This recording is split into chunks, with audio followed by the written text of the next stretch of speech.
CPIM এর কথা বাসি হলে মিষ্টি লাগে।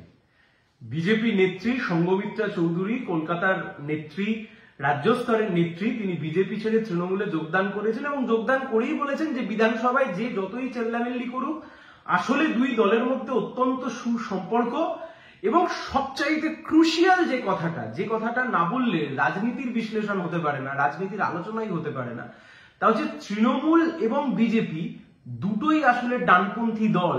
দুটোই কিন্তু ডানপন্থী দল। মাননীয় মুখ্যমন্ত্রী কিন্তু অটল বিহারী বাজপেয়ীর হাত ধরেই একদিন নেত্রী হয়েছিলেন। মজার বিষয় হচ্ছে দেখুন, এতদিন ধরে আমরা যখন সেটিং এর কথা বলতাম, এতদিন ধরে আমরা যখন বলতাম যে তৃণমূলের সাথে বিজেপির আসলে একটা ট্যাসিট আন্ডারস্ট্যান্ডিং রয়েছে, মানে সেটিং মানে তো নিশ্চয়ই খোলাখুলি সেটিং হবে না, ট্যাসিট আন্ডারস্ট্যান্ডিং, যে তুমি ওখানে ক্ষমতায় থাকো আমি এখানে ক্ষমতায় থাকবো। সম্মান করেছি আমরা বিধানসভায়, যতই চিৎকার তারা করেন না কেন ভেতরে ভেতরে সবার সঙ্গে সবার কিন্তু ভালো সম্পর্ক। কেউ কাউকে ডিস্টার্ব করবো না, লোক দেখানো বিরোধিতা হবে, কিন্তু দিনের শেষে তুমি পশ্চিম বাংলাতেই থাকবে, আমি দিল্লির শাসনে থাকবো। এই হচ্ছে খুব পরিষ্কার গোদা বাংলার কথা। সঙ্গমিত্রা চৌধুরী আজকে যে কথা বলছেন, বহুকাল আগেই একই কথা বলেছিলেন মুকুল রায়। তৃণমূল কংগ্রেসের প্রতিষ্ঠাতা সদস্য ছিলেন এবং পরবর্তীকালে তিনি বিজেপিতে যোগদান করেন। তৃণমূলের তাবড় নেতাদের মধ্যে একজন ছিলেন। 2021 সালে বিজেপি প্রার্থী ছিলেন, ভোটে জিতেছিলেন এবং ভোটে জেতবার পরে আবার তিনি পুনরায় তৃণমূল কংগ্রেসে এসে যোগদান করেন। তৃণমূলে যোগদান করবার পরে মুকুল রায় একটা কথা বলেছিলেন যে তৃণমূল মানেই বিজেপি, বিজেপি মানেই তৃণমূল। বাংলায় বিপুল ভাবে ভারতীয় জনতা পার্টি জয়ী হবে। তৃণমূল তো ভারতীয় জনতা পার্টি মানেই তৃণমূল। এবং এক কথায় একটা সোজা বাংলা ভাষায় একটা ছোট্ট ভাষা আমরা তৈরি করেছিলাম, যেটা শব্দ আমরা তৈরি করেছিলাম, তা হচ্ছে বিজেমূল। জানি তর্ক হয়েছে, বিতর্ক হয়েছে, কিন্তু একটা বিষয় তো পরিষ্কার, সেই সময়তে মুকুল রায় যে কথা বলেছিলেন আর আজকে সঙ্গমিত্রা চৌধুরী তিনি যে কথা বলছেন, আসলে বিজেপি এবং তৃণমূল কংগ্রেসের মধ্যে সেটিং। দেখুন কিরকম সেটিং। এই সেটিং মানে কি খুব সাধারণ সেটিং না, খুব সূক্ষ্ম রাজনৈতিক চালের সেটিং। দেখবেন তৃণমূল কংগ্রেস যতবার বিপদে পড়েছে, মানে সরকারটাই চলে গেল অবস্থা তৈরি হয়েছে। একদম আপনি যদি শুরু করেন সারদা, রোজভ্যালি, আইকোর, বিভিন্ন যে চিটফান্ড কোম্পানি, সেই চিটফান্ড কোম্পানিগুলোতে যখন সিবিআই তদন্ত করবার জন্য সেই সময়তে আব্দুল মান্নান, বিকাশ রঞ্জন ভট্টাচার্যরা তারা সবাই মিলে আমরা রাস্তায় আন্দোলন করলাম এবং সেই সময়তে 2014 সালে সুপ্রিম কোর্টে গিয়ে সিবিআই তদন্তের নির্দেশ যখন ছিনিয়ে নিয়ে চলে আসলেন, গোটা পশ্চিম বাংলার মানুষ আমরা সবাই জানতাম তাবড় তৃণমূলের নেতারা গ্রেপ্তার হবে। এই তৃণমূল 2016 সালের বিধানসভা নির্বাচনের আগে গোটা তৃণমূল জেলের মধ্যে চলে যাবে।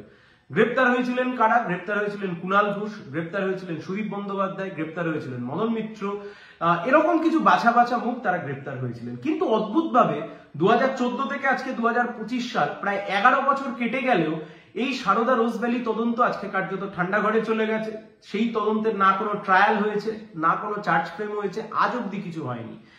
নারদ ঘুষকাণ্ড, যে নারদ ঘুষকাণ্ড খুব সুন্দরভাবে বিজেপি নিজের পার্টি অফিস থেকে দেখিয়েছিল, সেই নারদ ঘুষকাণ্ডে শুভেন্দুবাবু থেকে শুরু করেন একের পর এক তাবড় তৃণমূল কংগ্রেসের নেতা, তৃণমূল কংগ্রেসের বিশাল বড় বড় মাথা মুকুল রায়, একের পর এক নেতারা, এমনকি আইপিএস অফিসার SMH মির্জা, সেই সময়তে শঙ্কুদেব পণ্ডা সেই সময় তৃণমূল কংগ্রেসের নেতা ছিলেন, আরো প্রচুর নাম, যাদেরকে আমরা ঘুষ খেতে দেখলাম। সেই সময়তে সিবিআই তদন্ত হলো, এক দুজন গ্রেপ্তার হলেন, বাদ বাকি আর কেউ, ববি হাকিম গ্রেপ্তার হয়েছিলেন, কিন্তু তারপরে আর কিছু হলো না।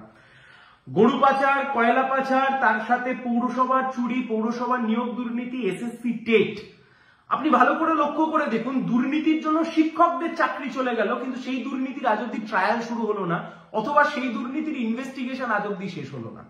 এবং সবচাইতে মজাদার বিষয়ে, যতবার তৃণমূল বিপদে পড়ে পশ্চিমবাংলার বুকে একটা করে দাঙ্গা হয়ে যায়। যতবার পশ্চিমবাংলার বুকে দাঙ্গা হয় ততবার করে ইস্যু চেঞ্জ হয়ে যায়। পশ্চিমবাংলার যে মূল রাজনৈতিক ইস্যু, সেই রাজনৈতিক ইস্যুগুলো চেঞ্জ হয়ে গিয়ে সঙ্গে সঙ্গে সেগুলো হিন্দু মুসলিম ধর্মীয় সেন্টিমেন্টে চলে আসে।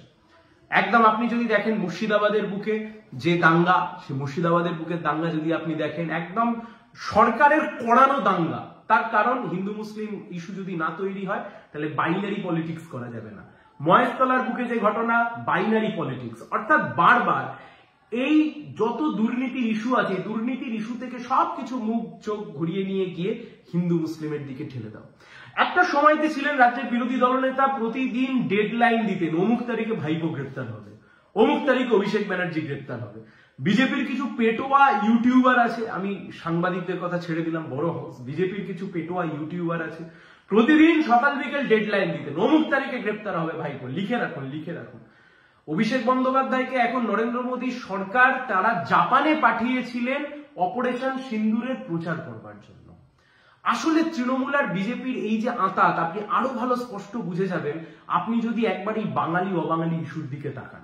8 মাস পরে বিধানসভার ভোট, 8 মাস পরে যে রাজ্যে বিধানসভার ভোট হয় সেই রাজ্যে যেখানে বাঙালি মানুষ সবচাইতে বেশি, পশ্চিমবাংলায় ভোট, জীবনে কোনোদিন কোনো রাজনৈতিক দল রাজনীতির সূক্ষ্ম চালে নিজের গায়ে বাঙালি বিরোধী বা বাংলা বিরোধী এই তকমা লাগতে দেয় না।